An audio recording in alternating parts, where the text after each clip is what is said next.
animal me convient très bien parce que je me suis toujours considéré comme un animal, ce qui est une évidence dont j'ai un peu honte, mais c'est ainsi. Alors, animal, ça a une autre résonance pour moi, c'est que je suis peintre et j'ai beaucoup peint des animaux, mais notamment des chiens. Je suis un peintre de chiens. Je les ai découpés souvent en morceaux, enfin, les fragments, c'est dans la peinture, c'est pas dans la réalité. Je ne suis pas un être agressif. J'aime bien les chiens d'une manière générale, mais je les aime beaucoup, j'aime beaucoup les peindre parce que les chiens ont un poil ras et on voit le squelette de l'animal. Alors que par exemple, on ne peut pas peindre des chats, alors que j'adore les chats, parce que le chat est dissimulé par sa fourrure. Alors je suis un peintre de chiens. Je numérote souvent les abattis que je peins. Et je ne me lasse pas de la peinture de chiens.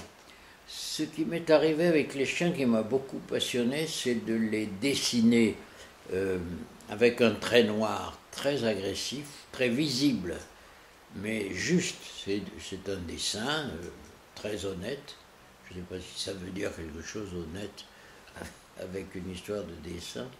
Mais pour faire le poil, j'avais trouvé une idée qui a très bien fonctionné, c'est d'utiliser, une fois que j'avais tracé le dessin du chien, c'est de remplir tout l'espace que j'avais ainsi tracé avec une peinture en flaque, c'est-à-dire une peinture très liquide qui remplit l'espace.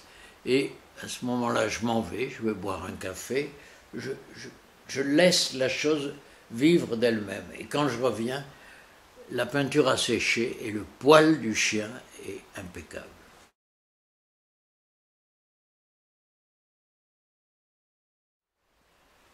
La beauté est un mot difficile pour moi, d'abord parce que j'aurais voulu être beau.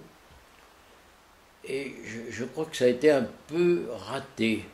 J'ai le souvenir faux, c'est un souvenir qui m'a été redonné par des membres de la famille, que mon père, me voyant à la naissance, m'avait trouvé tellement laid, exagéré, mais tellement pas très beau, qu'on m'avait mis derrière une porte, à l'abri. Et c'est ma grand-mère qui a eu pitié de ce pauvre enfant que j'étais et qui m'a nourri. M'a-t-on dit, parce qu'évidemment je ne me souviens pas très bien, et de la nourriture proposée par ma grand-mère, ça devait être un biberon, mais j'étais réputé pas très beau. Et pour compenser, mon père a décidé que je serais artiste. Il a pensé que, au fond, il l'avait été lui-même parce qu'il avait fait les beaux-arts en Espagne, et il a fait tout ce qu'il a fallu pour que je sois considéré comme un artiste. C'est-à-dire que dès les premiers petits dessins, sans intérêt probablement, que je signais Kiki, qui est l'équivalent de Henri, mais c'était charmant, je signais, enfin, on me tenait la main pour signer parce que j'avais 5 ans. Je crois qu'à 5 ans, dans ma génération, on n'était pas très avancé. Et j'ai fait avec grand plaisir les premiers pas de l'artiste, flatté par un père qui, voulant compenser ce qu'il vivait comme une absence de beauté de son fils, pensait que j'allais être un grand artiste, ce que j'ai fait le plus consciencieusement du monde. Je suis donc devenu un grand artiste, je peux donner même mes mensurations, mais je crois qu'on s'en passera.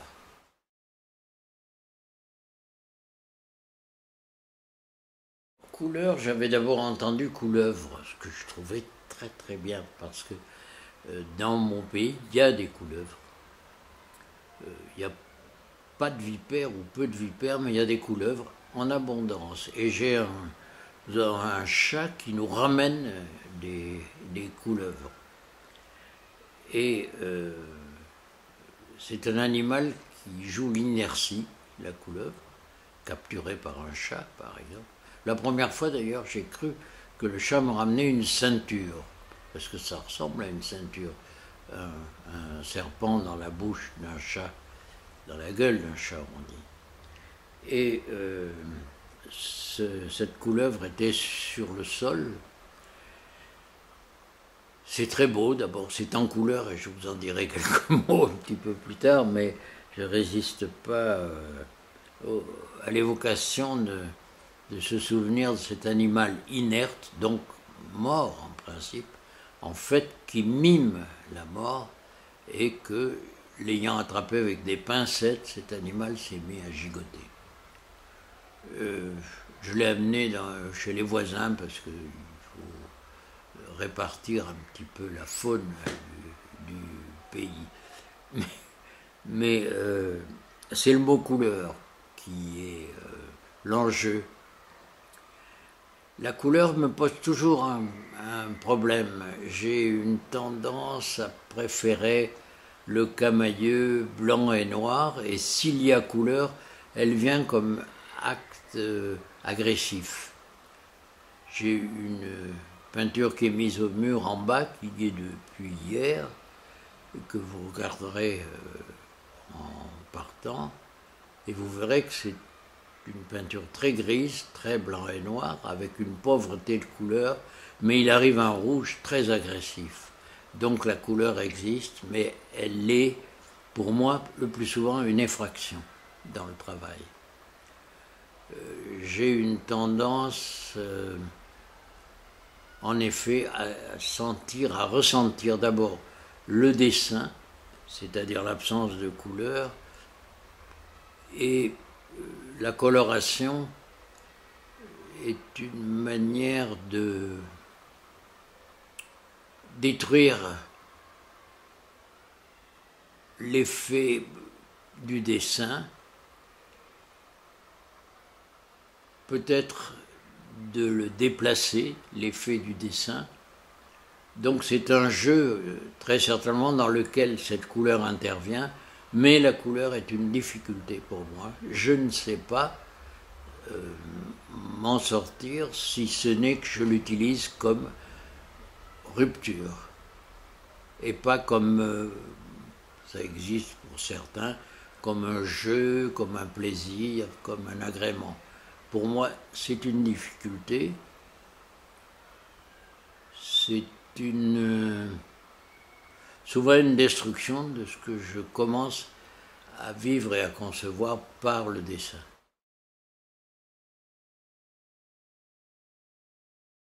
Dieu, c'est un mot difficile, hein. C'est un mot pour moi, alors dépourvu de couleur, c'est le cas de le dire, mais en même temps, je crois que c'est quelque chose qui se présente un petit peu comme le néant, c'est-à-dire c'est forcément rien. Et c'est un petit peu comme la mort au fond, c'est-à-dire la mort c'est l'absence d'existence, donc c'est rien. Il faut quand même arriver à se convaincre que ça n'existe pas. Il n'y a pas d'avant de naître, et il n'y a pas d'après, une fois mort. Donc Dieu, c'est la même chose. Il habite ou l'avant, il n'existe pas, ou l'après, il n'existe plus. Alors, on est assez tranquille avec ça. Mais j'ai une histoire assez étrange. Je rencontre à la gare qui me conduit à Paris, qui me conduisait en tout cas à Paris, lorsque j'habitais Montmagny, à 9 minutes de la gare du Nord, et je rencontre un vieux monsieur, à qui j'avais demandé l'heure du train parce que je voyais mal le panneau, et qui, m'ayant donné l'heure, m'accompagne dans le train. On avait 9 minutes, et il attaque tout de suite. Et il me dit, est-ce que vous croyez en Dieu ? Question singulière pour simplement un voyage de 9 minutes dans un train de banlieue, mais pourquoi pas ? Intéressant comme questionnement. Alors, ça me fait à peine réfléchir parce que, au fond, le rien est un thème qui m'a toujours beaucoup intéressé. J'ai écrit des textes sur le rien. Donc je lui réponds très sincèrement et sans agressivité, je crois que je ne crois pas. Et je ne peux pas vous en dire plus, en principe je ne suis pas croyant. Alors il était un peu désolé, ça m'ennuyait de désoler ce brave homme pour 20 minutes de trajet alors qu'il avait été très courtois avec moi en m'indiquant l'heure du train. Alors je cherchais quelque chose qui soit une gentillesse. Je lui dis, bon, j'aime pas beaucoup votre Dieu ou votre question, ça ne me dit pas grand-chose, mais par contre, j'aime beaucoup le Christ. Je trouve que c'est un personnage intéressant. Je le vois un peu comme un précurseur du communisme, comme un homme du partage, je dis bien comme un homme avant tout, et puis comme quelqu'un qui dit des choses intéressantes. Donc c'est un être pour moi qui attire ma sympathie. J'essayais je sentais qu'on arrivait à 8 minutes, il fallait donc 1 minute pour essayer d'être gentil. Je lui dis voilà, j'en suis là par rapport à vous. Et on descend sur le quai. Alors il me dit en vitesse sur le quai pour continuer son enjeu avec Dieu, il me dit, dans le fond, vous croyez en Dieu, ou si vous ne croyez pas, vous croirez en Dieu. Alors je lui dis, écoutez, vous me donnez une idée que j'aime bien, c'est que qui a cru sera cuit. Et ce pauvre homme est resté là, inerte, les bras ballants, malheureux probablement, en train de se redire ce précepte simple que je venais d'inventer. Je me suis retourné, je lui ai fait un petit signe gentil pour le consoler, mais il était toujours inerte sur le quai de la gare.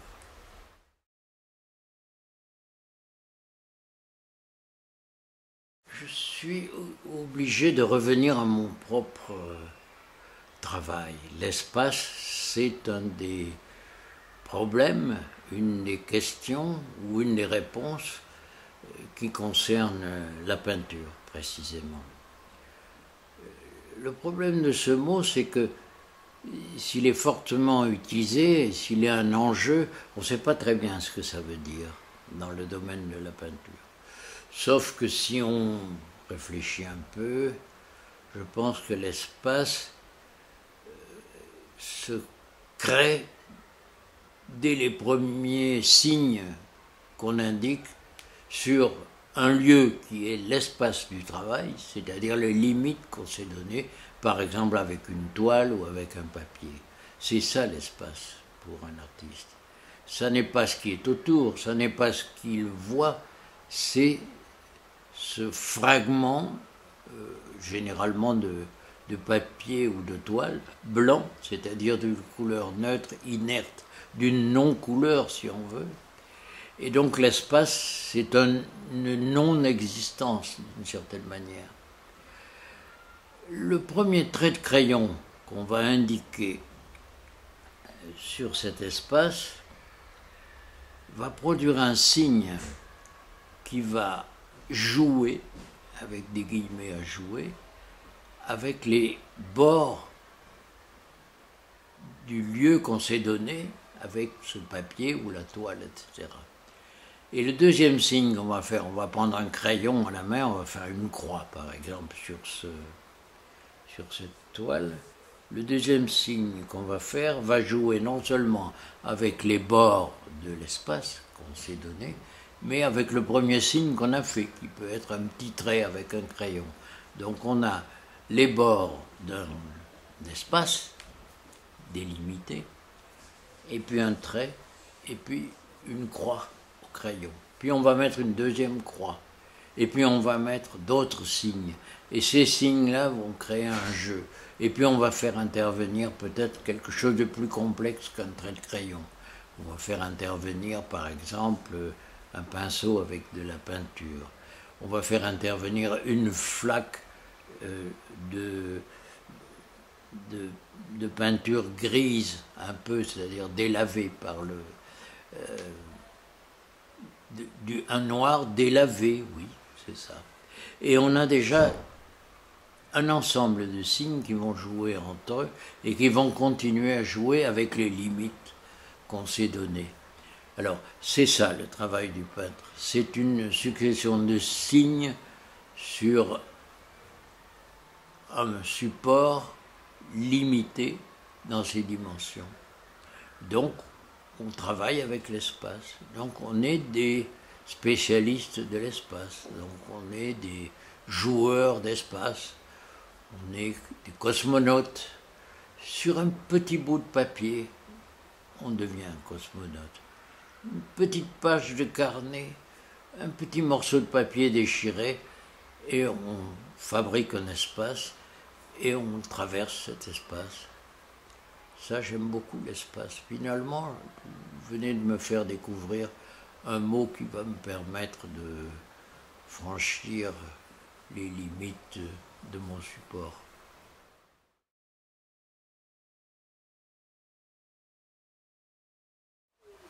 Figure, pour le peintre, a un rapport encore avec l'espace.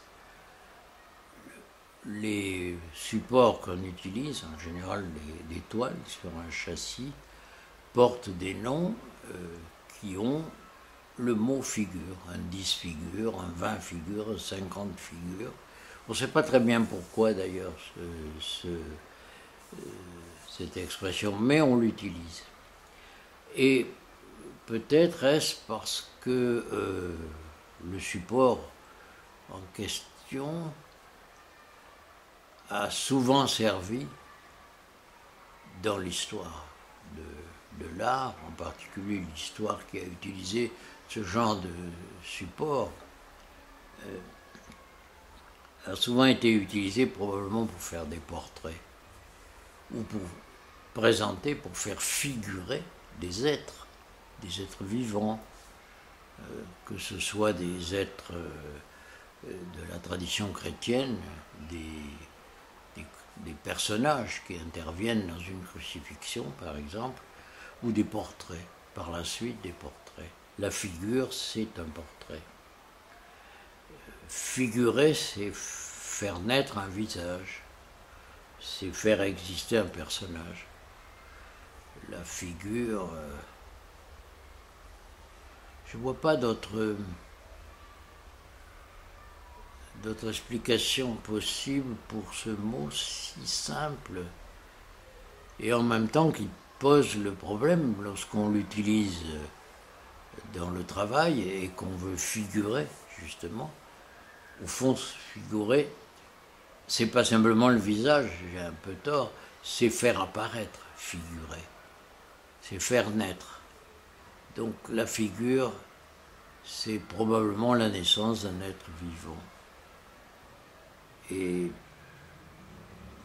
c'est à la fois extraordinaire, amusant, mais aussi angoissant. L'apparition de la figure dans la peinture, c'est un problème, c'est une angoisse. On va faire vivre quelque chose sur cet espace, sur ce support, sur cet objet. Et se faire vivre va être la projection de soi.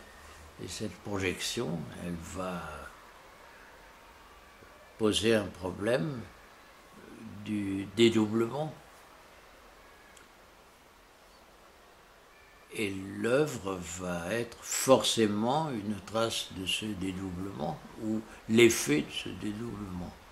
Alors, je ne sais pas très bien dire ce qui m'arrive avec figure, mais peut-être parce que j'ai du mal.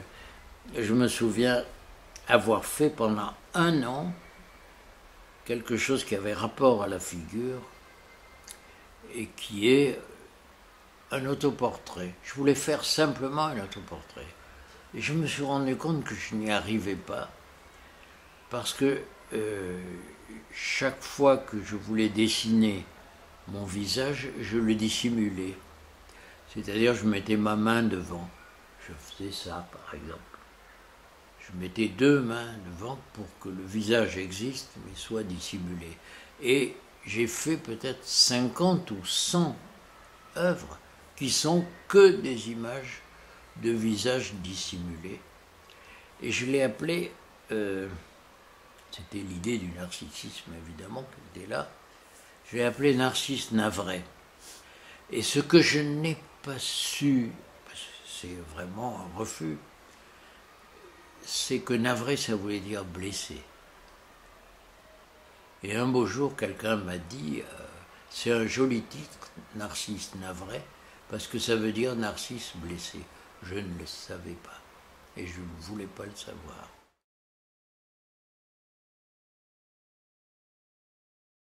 Alors, géométrie pour moi, c'est mise en ordre, mise en forme et création d'un espace. Un espace qui est forcément délimité. Je crois que ça intervient dans le travail du peintre, justement comme référence de mise en ordre.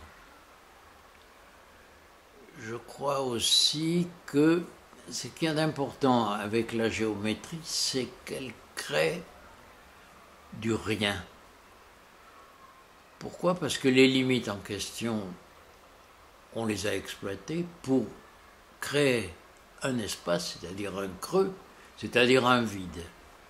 Donc, pour moi, la géométrie, c'est la manière de fabriquer du vide. Je crois que les gens qui vont justement dans l'espace, les gens qui vont travailler avec des satellites, avec des éléments justement qui vont tracer des lignes dans l'espace, fondent la géométrie. Mais cette création du rien au centre d'une figure qui amène ses limites, je crois que c'est important parce que le rien qui intéresse les géomètres, le rien qui a comme référence le zéro,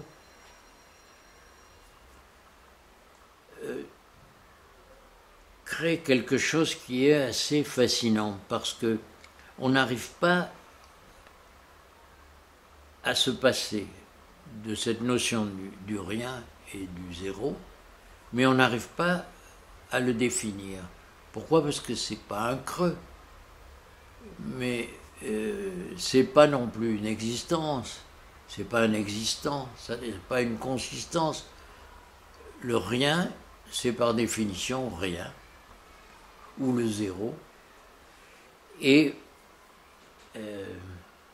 c'est très difficile de ne pas y recourir, mais c'est très difficile d'en faire un enjeu ou un jeu. C'est-à-dire, c'est une manière de se perdre, mais en même temps, c'est sans doute la seule manière qu'on a de se retrouver.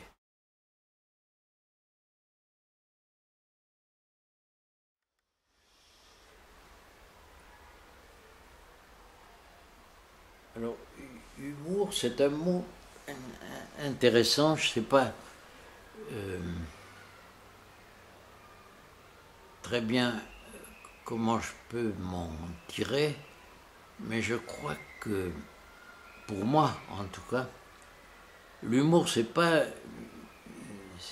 une chose pour faire rire, c'est pas une chose qui a rapport immédiat au rire. Je crois que l'humour, pour celui qui en a, c'est un accablement. C'est-à-dire, on ne peut prétendre à l'humour que si le mot ou l'histoire que l'on raconte, ou la chose qui naît, est une manière de se défaire de quelque chose qui est un trouble, une difficulté.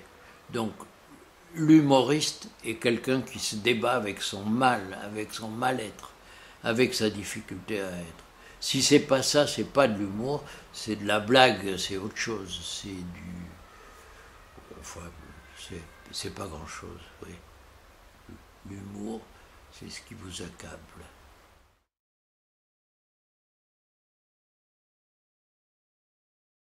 Idéologie, pour moi, c'est un ensemble de concepts destinés à produire une preuve de quelque chose, ou un programme, ou un projet. Idéologie, le mot le plus,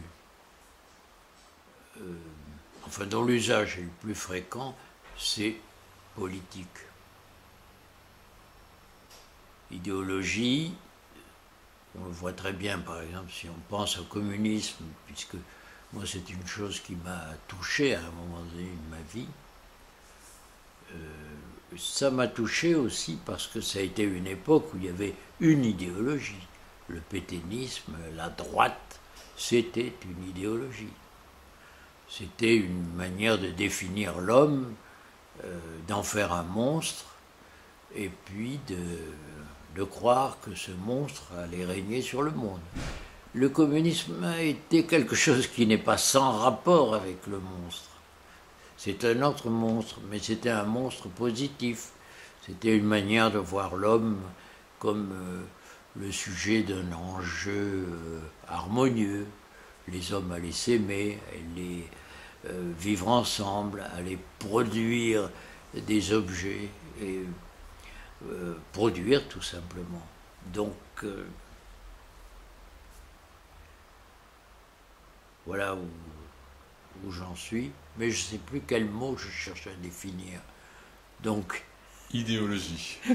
Alors, voilà, ce qui vient de m'arriver est presque une démonstration, parce que idéologie, à force de vouloir être une rigueur et un ensemble cohérent, finit par se détruire lui-même et finit par rejoindre le néant auquel je fais assez souvent référence. Mais en même temps, idéologie obligatoirement se reconstruit, parce que les hommes ne peuvent pas vivre sans construire un système cohérent pour les aider à survivre et pour les aider à vivre ensemble.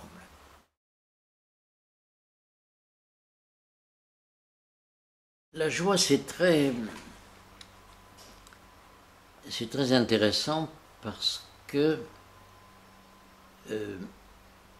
si on veut comprendre, c'est exactement le contraire de ce qui se passe lorsqu'on pleure, lorsqu'il y a des larmes. La joie, c'est un éclat et on ne maîtrise pas la joie. On ne la méprise pas, certes, puisqu'on l'espère, mais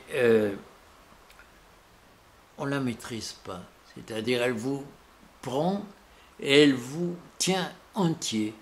C'est-à-dire, l'être joyeux, c'est souvent un être qui est imprégné d'ivresse, mais je pense à la joie pure. Et la joie pure, c'est une arrivée de bonheur qui vous prend entier, qui est physique, qui est autre que physique, c'est-à-dire qui habite l'être dans sa totalité. Et on ne sait pas très bien comment elle va vous quitter, et on ne sait pas très bien non plus comment et pourquoi elle vous habite. Mais il y a des états joyeux. Ça m'est arrivé, ça m'arrive. J'aime beaucoup la joie. Même si ça produit la fameuse expression du con la joie que je ne mérite pas, c'est la joie pure qui m'intéresse. Mais pourquoi pas du con la joie? Parce que la part de connerie qu'il y a dans la joie, c'est-à-dire à être habité de quelque chose qu'on ne sait pas définir. qu'on ne sait pas d'où ça vient, on ne sait pas comment ça vient. Au fond, c'est pas très éloigné de la bêtise qui est et qui peut être extrêmement joyeuse.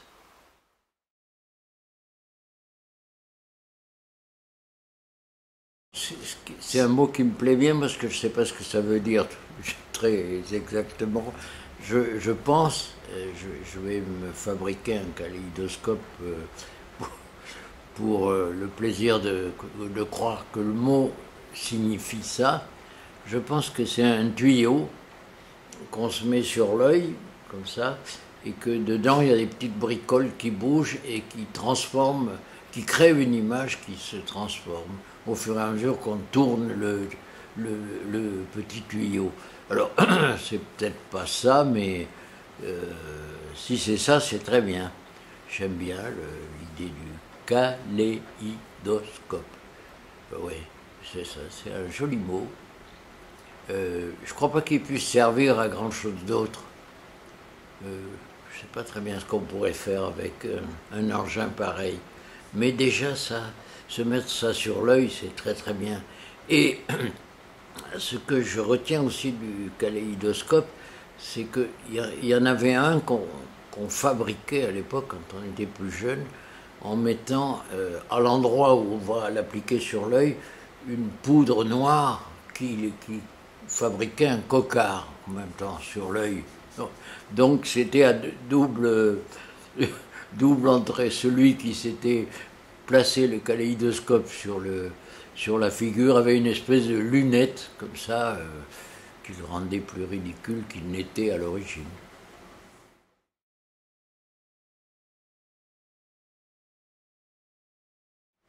Alors c'est vrai que c'est un joli mot, le mot lumière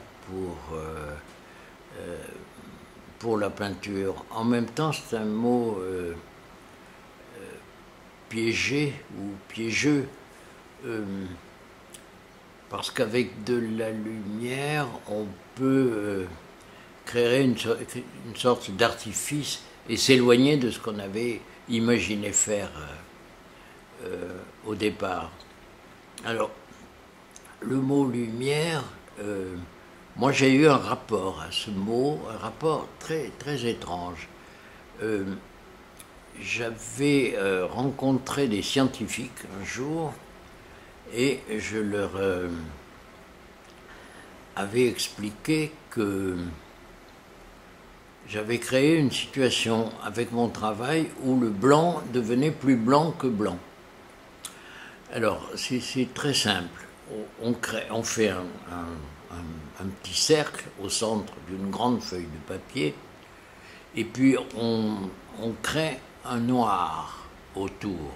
Et plus on noircit l'alentour de ce petit cercle, plus le blanc du papier qu'on n'a pas touché, qui est le cercle même, plus ce blanc devient blanc, puisque le noir a pour vocation paradoxale de favoriser la lumière.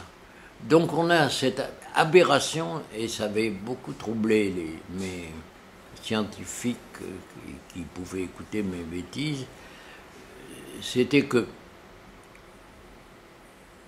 le blanc du soleil, qui se trouvait être ce cercle au centre du papier entouré de noir, ce blanc du papier devenait plus blanc que le blanc du papier qui était alentour de ça. Donc on avait ce paradoxe du soleil, c'est que pour avoir le blanc du soleil le plus blanc possible, il fallait que tout soit noir autour. Donc le soleil produisait que du noir pour être plus blanc que le blanc. Eh bien ça me ravissait parce que c'était l'aberration parfaite. Et en même temps, c'était un acte dans la peinture important. Il est vrai que chaque fois, par exemple, quand on prend un portrait, quand on fait le portrait de quelqu'un, la partie qui est dans l'ombre, la partie du visage qui se trouve dans l'ombre, oblige à créer une partie éclairée à côté. Et De l'autre côté, où le visage est clair, il faut foncer la partie du fond. Eh bien, ça s'appelle la théorie des contrastes simultanés. Eh bien, cette pratique qui existe dans la peinture, et dans la peinture classique en particulier, elle est toujours assez bouleversante, parce qu'elle est aberrante, quoi. Que l'ombre d'un visage crée sa lumière sur le fond, et l'inverse de l'autre côté, c'est une pratique qui est liée à la peinture, mais qui n'a peut-être pas de rapport immédiat à la réalité. Alors j'aimais bien ça.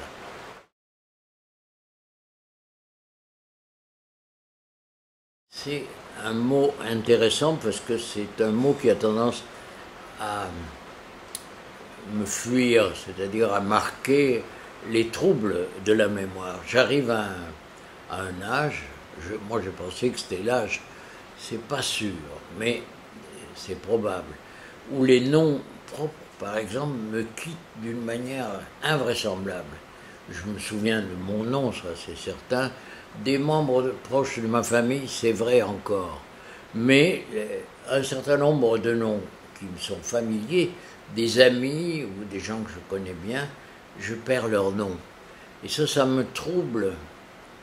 Mais en même temps, ce qui m'intéresse dans la perte de mémoire, c'est qu'elle crée un vide. Et donc elle laisse la place à autre chose. Alors ça me plaît bien d'avoir une mémoire qui s'éteint parce qu'elle crée un espace disponible où je vais pouvoir penser à tout à fait autre chose et le remplir de choses, et peut-être même retrouver des noms que j'avais perdus, parce qu'ils reviennent tout seuls. Et on ne sait pas très bien pourquoi ils reviennent, et on ne sait pas très bien pourquoi on les perd. Mais la mémoire, c'est une chose merveilleuse, c'est une sorte d'inscription qui, comme toutes les inscriptions, a tendance à s'effacer, et en s'effaçant, à laisser de la place à des choses nouvelles. Alors, un jour, on appellera ça être gaga, peut-être, mais c'est pas vrai. Je pense que lorsque je perdrai encore plus la mémoire, je serai quelqu'un d'émerveillé, ou, si le mot n'existe pas, mais d'émerveillable. C'est-à-dire, je pourrais me trouver sans arrêt heureux, ébloui par justement cette absence.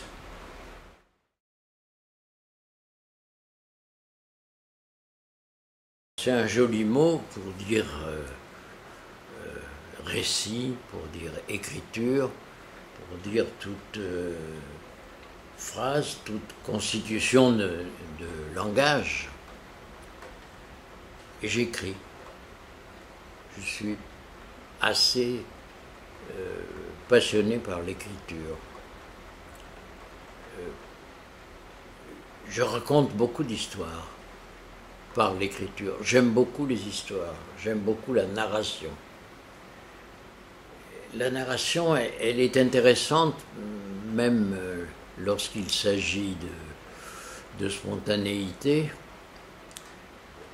lorsqu'on a la capacité à la rendre courte, c'est-à-dire à la, comment dire, à réussir à la densifier. Alors la narration, c'est une technique de parole, et ça m'intéresse beaucoup. D'ailleurs, j'avais pensé raconter une histoire, mais ce qu'il y a de bien, c'est que avec la mémoire, j'ai complètement oublié l'histoire que je souhaitais raconter, et peut-être ça reviendra. Mon voisin, agriculteur, me demande un jour de l'amener parce que son neveu est en train de réparer sa toiture, et d'un coup de voiture, je vais le descendre dans le village, et puis ça lui rendrait service, il serait content, c'était un paysan. Alors on descend et On arrive et en effet, le couvreur, c'est une maison basse, avec un toit extrêmement bas, c'est une maison qui n'a pas d'étage. Et le couvreur engage la conversation, mais avec mon ami paysan qui est à côté de moi. Et il lui dit, et je traduirai après, « Coque que lo beccio que m'amène au lait ?» Je le traduis. « C'est quoi cette bête que tu nous amènes là ?» La bête que mon voisin paysan a amenée, la bête c'était moi. Alors moi j'ai répondu en patois, « Quello vegi », ça veut dire « c'est le voisin ». Alors le dialogue c'est « Coque que lo beccio que m'amène au lait ?» c'est le voisin. Voilà. Et j'ai trouvé que c'était, j'ai appelé ça mon baptême, parce que j'arrivais dans ce pays comme un élément étranger, dans un milieu où les gens étaient encore paysans et parlaient patois, et moi, je pouvais répondre en patois que la bête qu'on amenait là, c'était moi. Voilà. J'ai été baptisé sur la bête.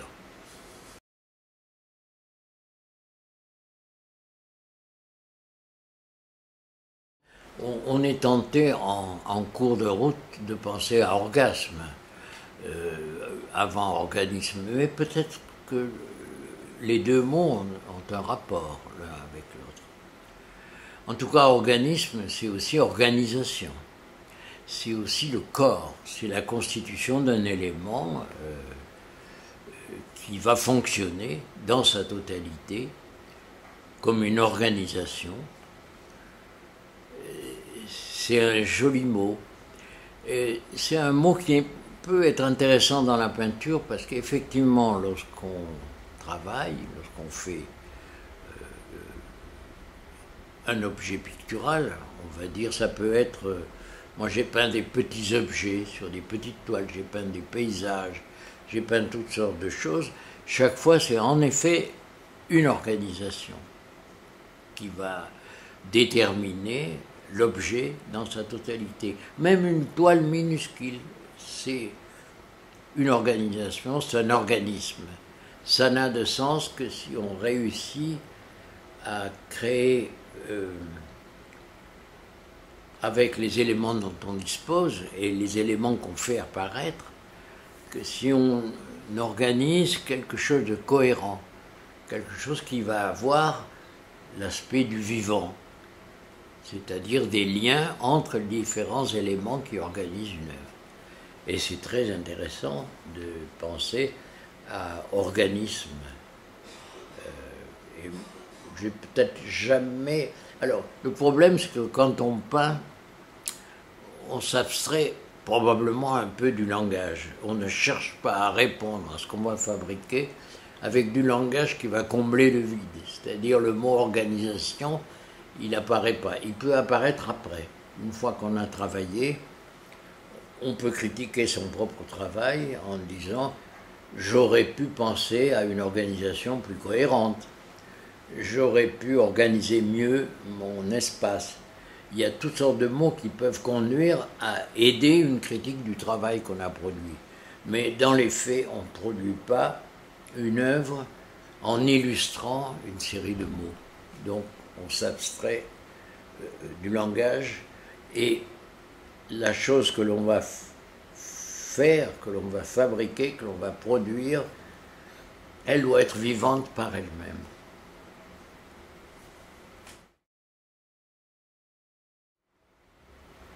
J'ai eu des élèves qui étaient censés apprendre à travers ce que je leur disais, ce que je leur proposais, à dessiner. À l'école des Beaux-Arts, on disposait de modèles vivants, c'est-à-dire en général enfin, des dames ou des hommes qui venaient et dénudés, qui posaient.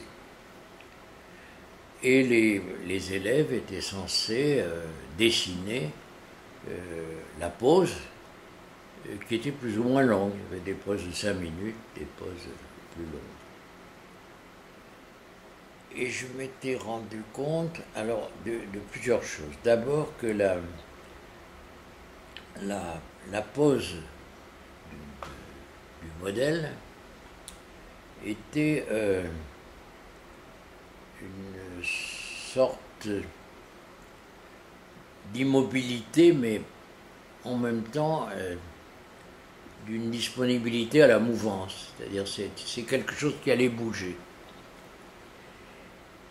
Et j'avais indiqué aux élèves qu'il était important d'introduire dans leur propre corps ce qu'ils décelaient dans la corporéité du modèle. Donc ils devaient être des danseurs de ce qu'ils dessinaient. Et ça a été un résultat extraordinaire. Les élèves ont compris. D'abord, je passais et je faisais comme on fait pour les pianistes avec leurs élèves.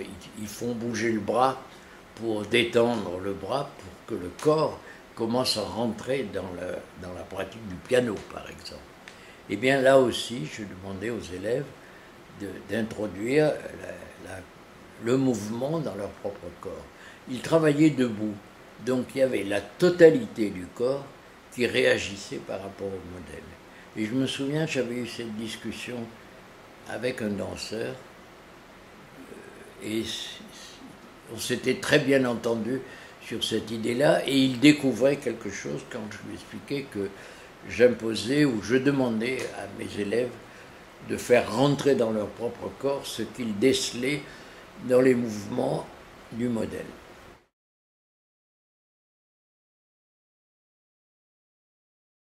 Bien sûr que c'est un mot qui est fascinant parce que le peuple, c'est une étendue extraordinaire de personnes et de personnes diverses, de personnes d'origines diverses. Le peuple, c'est ce qu'il y a dans la rue, peut-être aujourd'hui d'ailleurs, aujourd'hui même, c'est possible, c'est-à-dire des gens qui sont unifiés par éventuellement une protestation, par un plaisir commun, par une fête à célébrer, etc. Mais le peuple, c'est ce qui unifie des gens de milieux et d'origines différentes et qui les unifie dans l'instant où ça se produit, ou dans le temps où ça se produit. C'est un temps unifié de gens divers, différents, et cette unification peut être vécue comme un véritable bonheur. D'ailleurs, le peuple, quand il manifeste, il chante, il crie, il dit ce qui l'unifie, ce qui est le lien.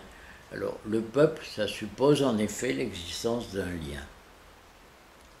Et c'est très intéressant de penser que ce lien peut conduire à des modifications du monde, à des changements, à des révolutions. On dit révolution, et c'est bien, parce qu'en même temps, révolution, c'est un mot compliqué.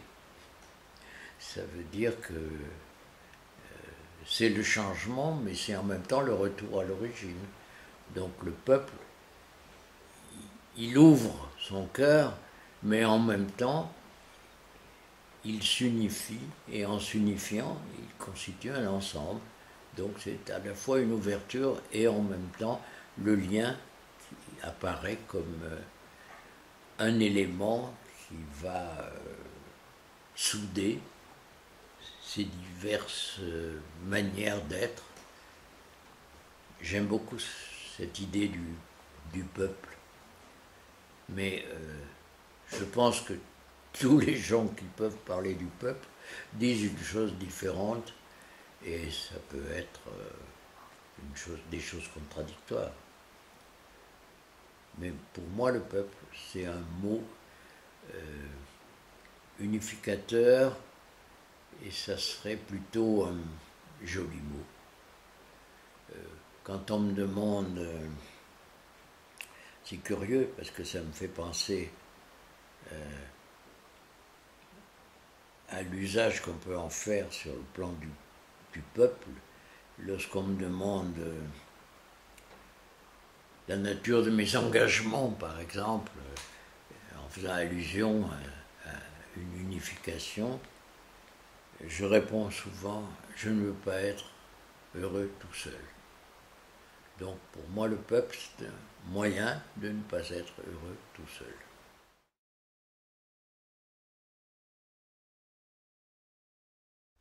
Alors la quête, bien sûr, c'est la recherche,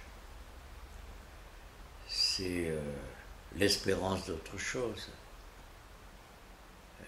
c'est le don.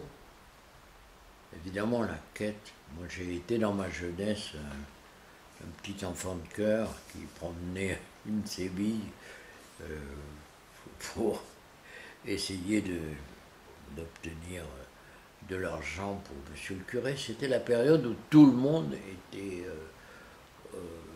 aux soins de monsieur le curé, qui était un brave homme d'ailleurs. Bon,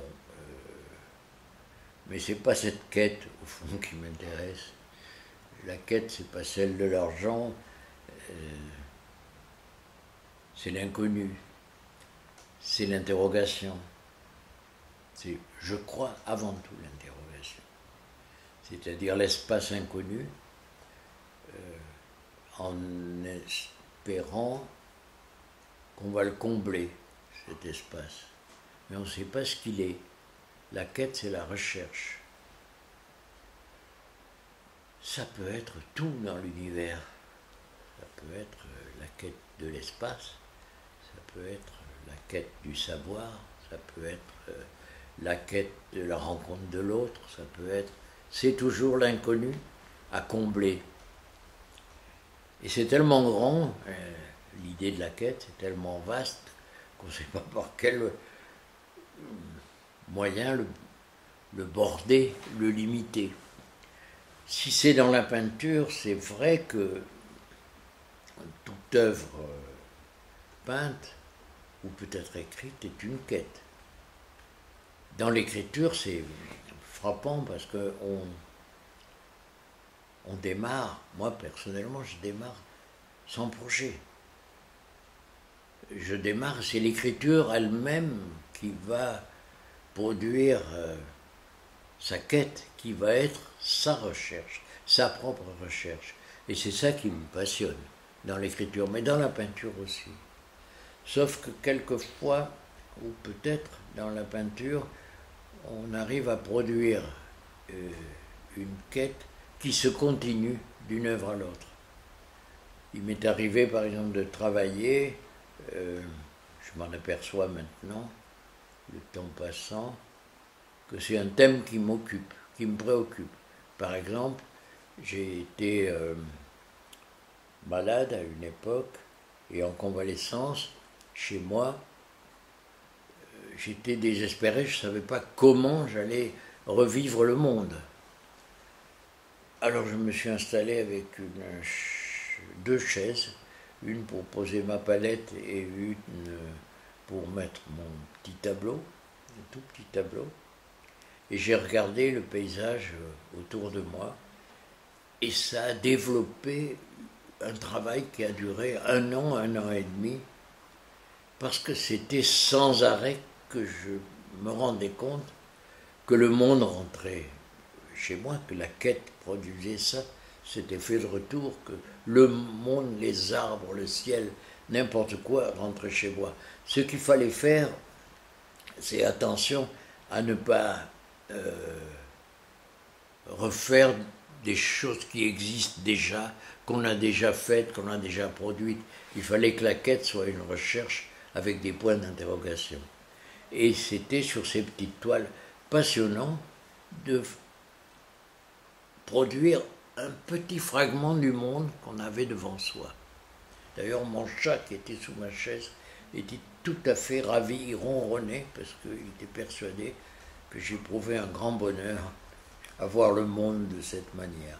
Mais je me suis vraiment beaucoup amusé, beaucoup intéressé, et c'était inlassablement. C'est-à-dire, je me suis arrêté un jour parce que il faut bien s'arrêter. On ne peut pas toujours faire quelque chose qu'on croit. Non, je sais, c'est mieux que ça. Un beau jour, on s'arrête parce qu'on sait faire. Voilà. C'est-à-dire, la quête n'existe plus, il n'y a plus de recherche, on sait. Et si on sait, eh bien on s'arrête. Et c'est pas grave, mais on s'arrête.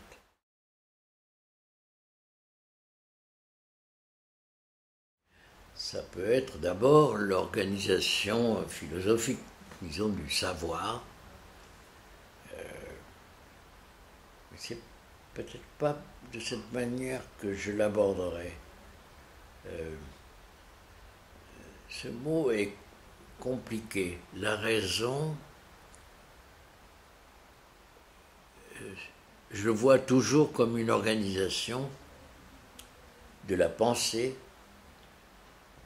et devant conduire à une construction, devant produire quelque chose de, j'allais dire de raisonnable.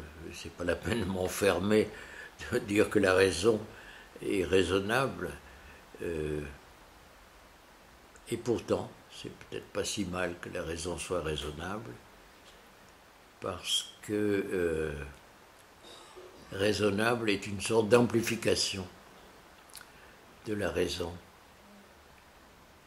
La raison serait une recherche d'organisation d'une pensée, et le raisonnable serait l'aboutissement de cette pensée. Alors, la raison raisonnable, c'est peut-être un peu facile, mais ça me convient assez bien. En fin de compte, la raison, c'est un mot qui se ferme un peu lui-même. C'est un joli mot, mais c'est une sorte de boîte hermétique. Tandis que le raisonnable, c'est l'ouverture. C'est-à-dire, on a ouvert la boîte. Et c'est un mot intéressant parce que cette ouverture est une invite à développer quelque chose, alors que la raison était une très belle fermeture qu'il ne faut pas négliger. Le raisonnable apparaît comme une vertu, avec ce que la vertu peut avoir de limites, et au contraire d'illimité. Le raisonnable est beaucoup plus illimité que la raison.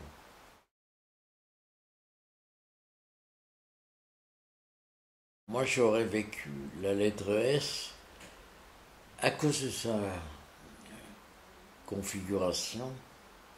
J'aurais vécu le S comme serpent.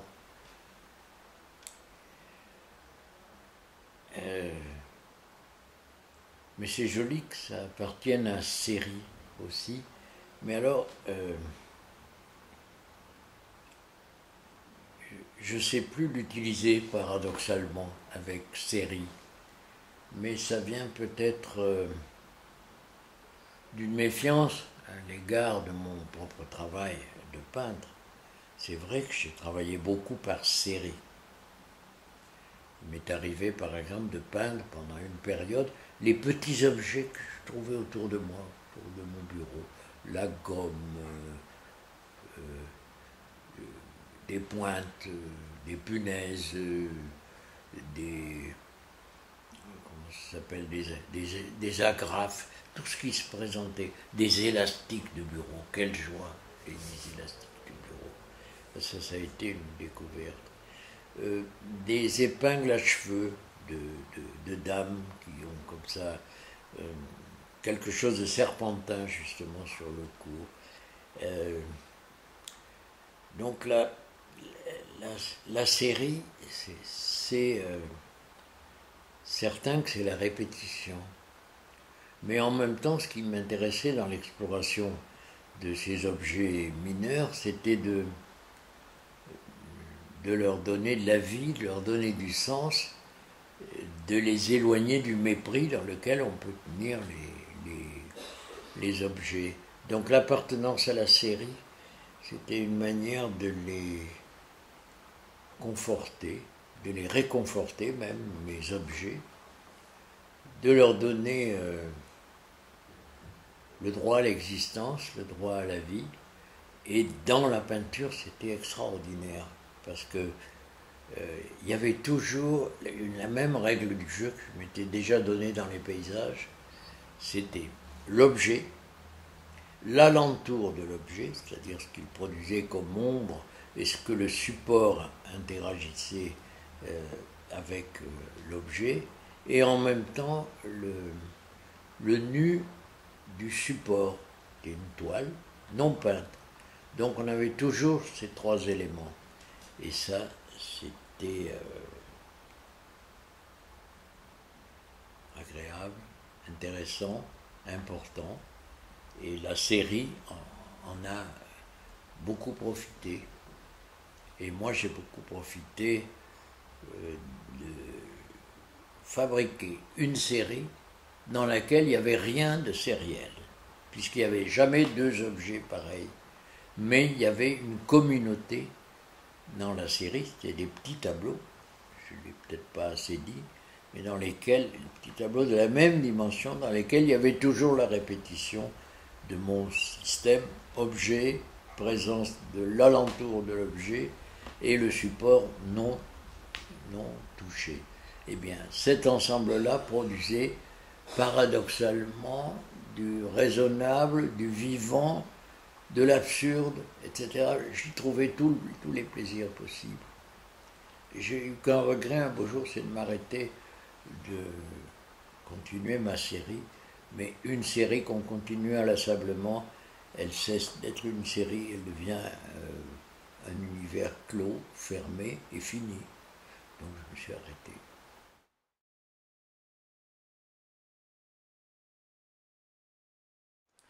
Alors, le mot toile est un mot très familier pour les peintres, parce que la toile est un support idéal. C'est souple, c'est blanc souvent, c'est curieux, mais il y a là aussi la toile écrue, qui est la toile nature. Et moi je pratique beaucoup les deux, j'aime beaucoup ça. Dire que je préfère l'une ou l'autre, non. Ça dépend beaucoup du travail. Par exemple, j'ai peint des petits paysages il y a quelques années. Elles ont été faites après que j'ai été opéré du cœur. J'étais donc un convalescent dans mon paysage. Et j'ai voulu tenter de me remettre en je ne sais quoi, mais de me remettre bien en faisant des petites peintures de mon paysage. Ce que j'ai fait, ça s'est très très bien passé. Je m'étais donné une règle du jeu assez compliquée, c'est-à-dire que le paysage soit présent, mais en même temps que ce ne soit pas trop anecdotique.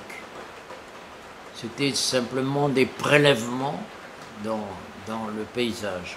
Mais je m'étais donné une règle du jeu supplémentaire, c'est-à-dire que je ne devais pas remplir la totalité, je ne devais pas cacher la toile dans sa totalité. Il devait y avoir des présences de la toile initiale, qu'on la voit en tant que telle. La toile non couverte, par endroits. Ça avait un avantage un peu amusant, c'est-à-dire que, alors que c'était des petits tableaux qui faisaient 19 par 24 cm, si je me souviens, donc très petits, ça avait l'avantage de laisser croire, pour moi en tout cas, que la toile était tellement grande qu'on avait encore de la place pour faire ce qu'on avait besoin de faire. Je m'étais souvenu d'avoir fait un décor de théâtre dans un théâtre parisien où la scène était très petite et j'avais adopté ce principe. J'avais fait des éléments de décor et j'avais placé les objets de telle manière que la salle puisse penser que c'était trop grand, puisque là, tout n'était pas rempli. Bien, avec la peinture, c'était pareil. Et ça m'a beaucoup amusé. J'ai fait des choses que j'ai, sur le champ, vues de manière un peu douteuse. Je me suis dit, je vais recommencer à faire de la peinture de paysage, je vais me revenir en arrière, etc. Eh bien non. Quand le temps a passé, les toiles je les ai vues autrement. Et finalement, maintenant, je me mets à les aimer, mais sans me dicter une règle du jeu à l'envers. Je ne sais pas pourquoi je les aime. C'est bien. C'est bien, peut-être parce qu'il y a une forme d'honnêteté, un peu en retrait. Peut-être que j'ai pas voulu faire l'artiste moderne. Ça, c'est une liberté qu'on se donne. C'est curieux, mais c'est bien.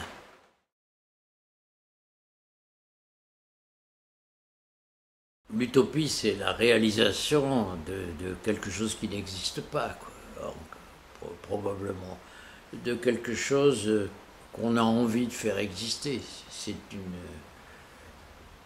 forme de réalisation d'un rêve, certes. Mais peut-être que l'utopie a déjà existé dans la peinture. On en parlait il y a quelques minutes. Moi, je viens de faire un travail sur Ingres et j'ai rencontré en effet des choses tout à fait extravagantes et qui sont utopiques. Des corps de femmes transformés, ou on pourrait me dire même peut-être déformés. Il y a la fameuse odalisque dont le corps est agrandi, allongé, avec un excès de vertèbres, dit-on, mais c'est pas ça qui est important. Ce qui est important, c'est la manière dont il a traité le corps, c'est-à-dire il a évidé la majeure partie du corps de son personnage, où il ne se passe pas grand-chose, c'est-à-dire la chair est présente, mais tout est reporté vers les limites du corps, vers le trait qui accompagne le corps, qui accompagne le dessin des hanches, la présence de...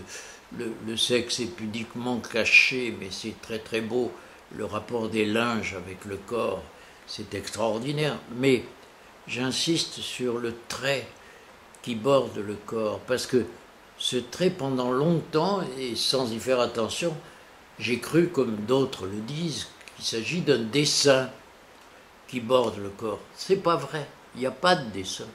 Il y a imperceptiblement une ligne qui se constitue, qui récupère un peu d'ombre qu'il a par ailleurs supprimée dans le reste du corps, toute petite trace d'ombre qui devient un petit peu plus forte et qui disparaît d'une certaine manière. Il n'y a pas de ligne qui borde le corps, et ça on ne le sait pas.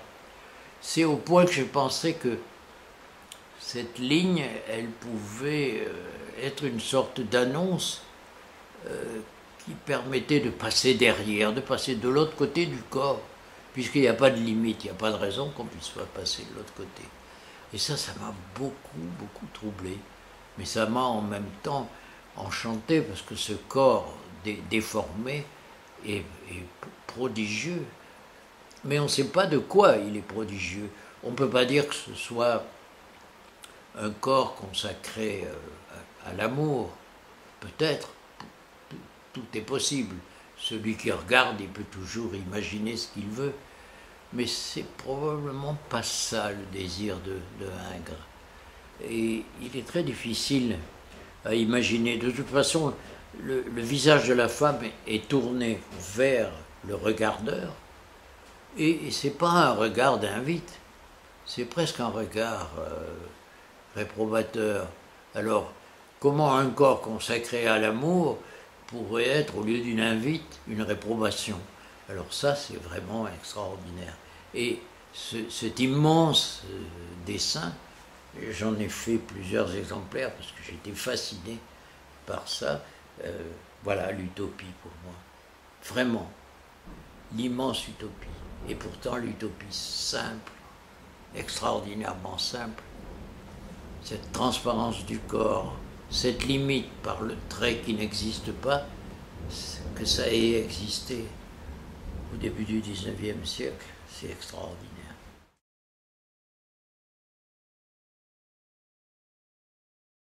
Alors ça c'est un piège parce que la vérité a pour pendant le mensonge. Est-ce que l'un peut aller sans l'autre? Est-ce que cette dimension, cette idée de vérité qui passionne les savants, qui passionne les artistes, qui passionne tous ceux qui ont envie de traduire quelque chose du réel, d'en faire quelque chose. Dénoncer une vérité, moi, me trouble beaucoup parce que je crois que la vérité ne peut exister que sans son contraire. C'est-à-dire, le contraire de la vérité, ça serait le mensonge, ou ça serait l'autre côté de la vérité. Mais si c'est l'autre côté de la vérité, ça sera encore le mensonge. Donc je crois que la seule manière de s'en sortir par rapport à la vérité, ça serait quelque chose qui serait dans l'ordre de l'humour. Parce que l'humour, c'est un énoncé singulier, qui est un énoncé en général joué, c'est un jeu, et en même temps, celui qui énonce quelque chose qui est, non pas la vérité, mais son contraire, j'y tiens beaucoup, le mensonge, et qui le fait sous une forme d'humour, une forme qui consiste à utiliser une sorte de travesti, si on veut, de la réalité. L'humoriste, c'est quelqu'un qui se défait de quelque chose, qui se défait d'une angoisse. L'humour, c'est pas du rigolo, c'est de l'angoisse. Donc, la vérité ne peut exister que si elle côtoie l'angoisse, que si elle est elle-même un élément qui conduit à l'angoisse, qui la cache, qui joue avec, mais la vérité, toute seule, ça n'existe pas, c'est pas vivable.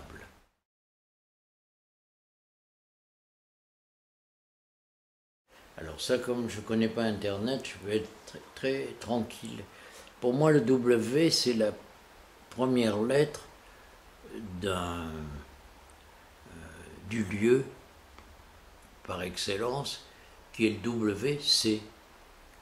Je ne conçois pas un autre usage de ce mot tout à fait étrange, qui existe aussi pour le wagon. Mais dans le wagon, quand j'y suis, je cherche toujours les WC. Alors je ne sors pas je ne sors pas du mot. Mais ce W est très, très fascinant parce que c'est un redoublement d'une lettre. Et c'est un redoublement qui est comme l'annonce d'une série qui va se prolonger. C'est une lettre intéressante, c'est une lettre étrange. Moi, je ne la conçois en effet que comme je la connais. Il faut dire que j'ai un intérêt assez conséquent pour les WC, puisque j'ai commencé comme ça, et que j'ai écrit un livre qui a eu un insuccès notoire, qui s'appelait, voilà pas que j'oublie même son titre, qui s'appelait Le Volcan. Le Volcan, c'était chez moi, dans ma maison, lors de mon enfance, une fosse septique qui, les jours d'orage, sous la pression de gaz qui produisait des remontées, se soulever comme, disons, comme des dalles qu'on voit dans les résurrections du Christ. On voit la dalle qui s'ouvre et le Christ qui sort. Là, il n'y avait pas de Christ. Il sortait un flot de cette matière brunâtre qui se répandait dans la cour, je sais pas, et on venait voir l'irruption extraordinaire du WC. Dans les jours qui suivaient, c'était le reste de ma famille qui avait pour mission, avec des seaux, de traverser la maison avec des seaux pour aller les déverser dans une charrette, de façon à l'offrir comme fumure, parce que finalement, le WC, on croit que c'est une matière qui manque de noblesse, c'est une fumure qui va faire pousser les légumes, qui va magnifier le monde. Alors, moi j'ai été pris par ce mot et j'en sors pas. Au fond, je ne sors pas des WC.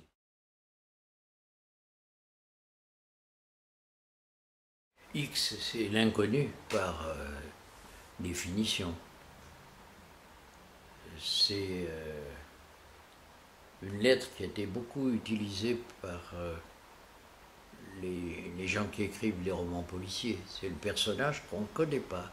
C'est le criminel éventuel, mais on n'a pas d'autre moyen de le savoir que de le désigner comme ça par une lettre qui dit on ne sait pas qui c'est. Donc c'est une menace, le X, parce que l'inconnu est toujours menaçant, sans qu'on sache bien pourquoi, parce qu'il n'y a pas de raison que cet inconnu supposé soit menaçant, mais dans la littérature c'est fréquent, et dans l'esprit des gens aussi, en disant je ne le connais pas, on ne sait pas qui c'est X. X, c'est la personne qui peut être menaçante, qui peut être troublante, mais ça n'est pas quelqu'un qu'on peut fréquenter, puisqu'il n'existe pas.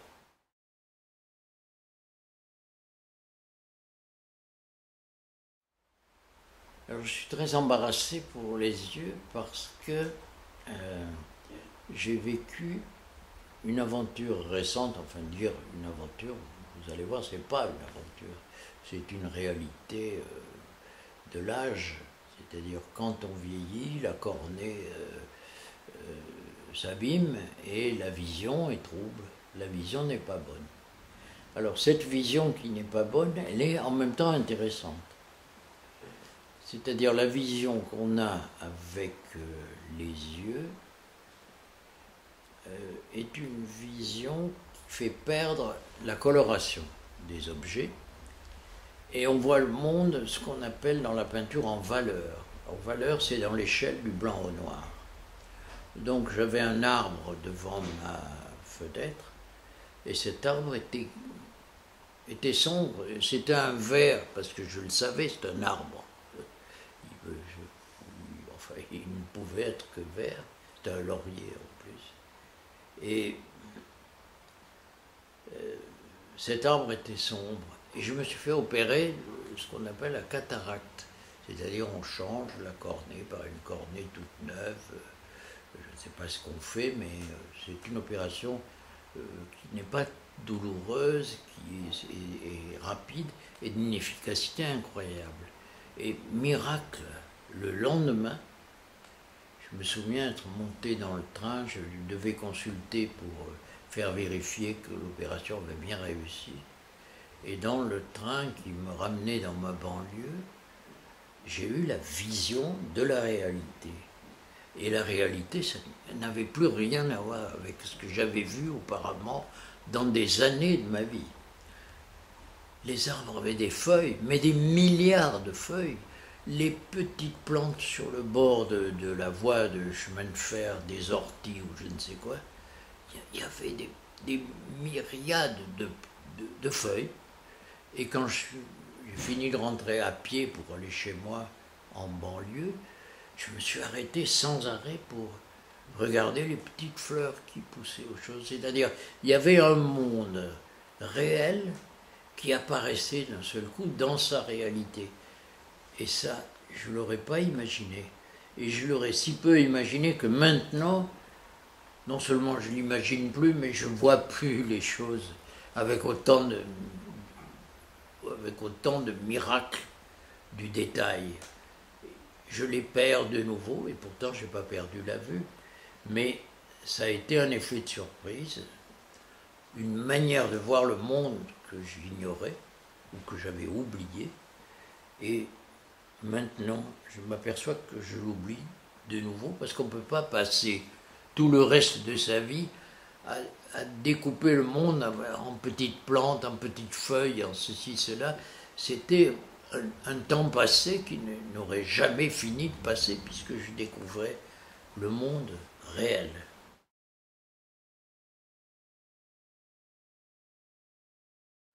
Vous énoncez zéro, moi j'énoncerai Zorro. Je suis très amateur de Zorro. Quand je peux le voir à la télévision, je suis très heureux, surtout que c'est répétitif. J'aime bien les films répétitifs. C'est toujours un peu le même scénario qui se produit. Il y a un être pas très intéressant qui va fréquenter une demoiselle. D'ailleurs, Zorro, on ne sait pas très bien quelle vie sexuelle il a, mais c'est au-delà probablement des choses. Enfin, je lui souhaite la meilleure vie possible. Et ce Zorro est là bien tranquille, un homme ordinaire, souriant, agréable. Il est bel homme, comme disait ma grand-mère. Et ce Zorro, il lui arrive toujours une aventure qui consiste pour lui à devenir le justicier. Alors pourquoi le Z serait à l'origine de la justice? Ça, je n'ai pas jamais compris pourquoi, mais il y a ce geste au fouet de Zorro qui marque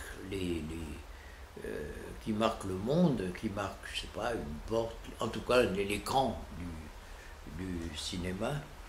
Et le Zorro s'en va sur son cheval, toujours de la même manière, d'ailleurs lequel cheval est pris en affection par son valet qui est soi-disant muet. Je n'ai pas très bien compris, je ne suis pas sûr qu'il soit réellement muet ou qu'il mime le mutisme, mais une fois qu'on en est à la lettre Z dans un alphabet, on n'a plus besoin de parler, c'est vrai.